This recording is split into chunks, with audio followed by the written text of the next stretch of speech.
1941 সালের 26 আগস্ট লাহোরে ইসলামিয়া পার্কে জামায়াতে ইসলামে হিন্দ প্রতিষ্ঠা করেন মাওলানা আবুল আলা মওদুদী। তিনি অখণ্ড ভারত চেয়েছিলেন। 1943 সালে মাসিক তরজমানুল কোরআন ম্যাগাজিনের ফেব্রুয়ারির সংখ্যায় মওদুদী পাকিস্তান রাষ্ট্রের বিরোধিতা করে লিখেন, পাকিস্তান নামক কোন রাষ্ট্রের জন্ম হলে সেটা আহম্মকের বেহেশত এবং মুসলমানদের কাফেরানা রাষ্ট্র হবে।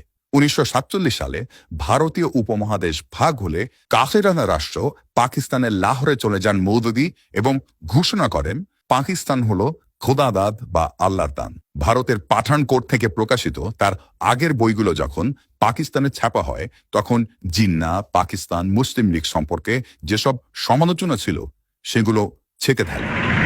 এরপর যখন পাকিস্তান ভেঙে বাংলাদেশ হতে চাইল তখন এদেশে থেকে সেটার বিরোধিতা করলেন জামায়াত ইসলামীর আমির গোলাম আজম। অর্থাৎ জামাত এমন একটি দল যারা সেই দেশটিতেই কার্যক্রম চালাচ্ছে যে দেশটির অস্তিত্বই তারা চায়নি।